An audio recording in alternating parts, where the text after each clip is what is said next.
नमस्कार दोस्तों, स्वागत है आप सभी का आपके अपने YouTube चैनल आज स्टडी ऑफिशियल पर। तो दोस्तों, आज हम बात करेंगे अमेरिका में डोनाल्ड ट्रंप के राष्ट्रपति बनने के बाद भारतीय प्रवासियों की बढ़ती मुश्किलों पर। जी हाँ, खास करके उन 18,000 भारतीयों के बारे में हम बात करेंगे जिन पर निर्वासन यानी कि डिपोर्टेशन की तलवार लटक रही है। साथ ही दोस्तों, हम ये भी जानेंगे कि अमेरिका ने भारत को गैर मददगार देश क्यों कहा और ये डिपोर्टेशन प्रक्रिया कैसे काम करती है, और आखिर क्यों भारत से बड़ी संख्या में लोग अवैध तरीके से अमेरिका में बसने की कोशिश कर रहे हैं। और दोस्तों, वीडियो के अंत में हम ये भी समझेंगे कि ये सब घटनाएं भारतीय अमेरिकी संबंधों पर क्या असर डाल सकती है।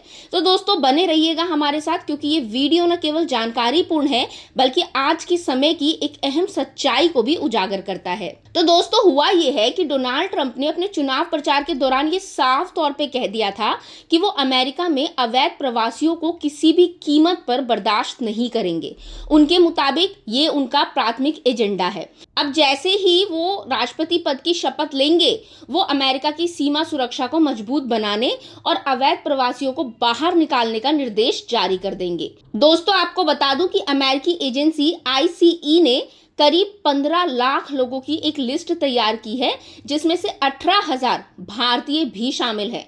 ये सब वही लोग हैं जिनके पास ना तो वैध कागजात हैं और ना ही अमेरिका में रहने की अनुमति। अब दोस्तों, डिपोर्टेशन प्रक्रिया के तहत अमेरिका उन देशों के सहयोग पर निर्भर करता है जहां से अवैध प्रवासी आते हैं। लेकिन हाल ही में अमेरिका ने भारत को उन 15 देशों की सूची में शामिल किया है जो निर्वासन प्रक्रिया में सहयोग नहीं कर रहे हैं। अमेरिकी अधिकारियों का कहना है कि भारत अपने नागरिकों को वापस लेने में सहयोग नहीं कर रहा है। इससे न केवल डिपोर्टेशन प्रक्रिया धीमी हो रही है बल्कि दोनों देश के रिश्तों में भी तनाव आ सकता है। अब यहाँ पे सबसे बड़ा सवाल ये है दोस्तों कि आखिर क्यों भारत से इतनी बड़ी संख्या में लोग अवैध तरीके से अमेरिका पहुंचने की कोशिश कर रहे हैं। तो दोस्तों, इसके कई कारण हो सकते हैं। सबसे पहले, बेहतर जीवन की तलाश। जैसा कि आप सब जानते हैं कि अमेरिका में रोजगार के बेहतर अवसर और उच्च जीवन स्तर लोगों को आकर्षित करता है। इसके अलावा आर्थिक दबाव। पंजाब, गुजरात और आंध्र प्रदेश जैसे राज्यों से बड़ी संख्या में लोग गरीबी और बेरोजगारी से बचने के लिए पलायन करते हैं। इसके अलावा दोस्तों, अमेरिका में अवैध तरीके से घुसने वालों के खिलाफ कानूनी प्रक्रिया बेहद लंबी होती है, जिसमें कई साल लग जाते हैं। अब इस दौरान कई लोग वहां बस जाते हैं और अपनी पहचान छिपा लेते हैं। अब अगर बात करें दोस्तों कि जो अमेरिका में भारतीय रह रहे हैं उनकी स्थिति कैसी है, तो प्यू रिसर्च सेंटर की रिपोर्ट के मुताबिक अमेरिका में करीब 7,02,000 भारतीय अवैध प्रवासी रहते हैं। ये संख्या दोस्तों मेक्सिको और अल साल्वाडोर के बाद तीसरे नंबर पर है।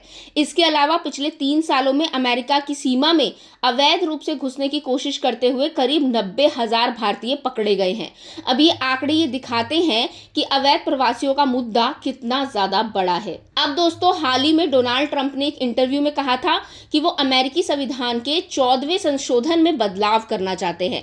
इस संशोधन के तहत जो भी बच्चा अमेरिका में जन्म लेता है उसे वहां की नागरिकता मिल जाती है, चाहे उसके माता पिता किसी भी देश के क्यों ना हो। अब ट्रंप का कहना है कि ये नियम अमेरिका में अवैध प्रवासियों को बढ़ावा देता है और वो इसे खत्म करना चाहते हैं। अब दोस्तों, ये सारी घटनाओं का असर सिर्फ प्रवासियों तक सीमित नहीं रहने वाला। इसका असर भारतीय अमेरिकी संबंधों पर भी पड़ने वाला है। अब अगर निर्वासन प्रक्रिया तेज होती है तो अमेरिका में भारतीय समुदाय पर इसका सीधा असर होगा और इससे व्यापार और सांस्कृतिक संबंधों में भी तनाव बढ़ सकता है। तो दोस्तों, आज की वीडियो के लिए बस इतना ही। अगर आपको वीडियो पसंद आया हो तो इसे लाइक करें, शेयर करें, अपनी राय हमें कमेंट के जरिए जरूर बताएं। साथ ही दोस्तों, चैनल को सब्सक्राइब करना ना भूलें। अब मिलेंगे अगले वीडियो में, तब तक के लिए थैंक यू।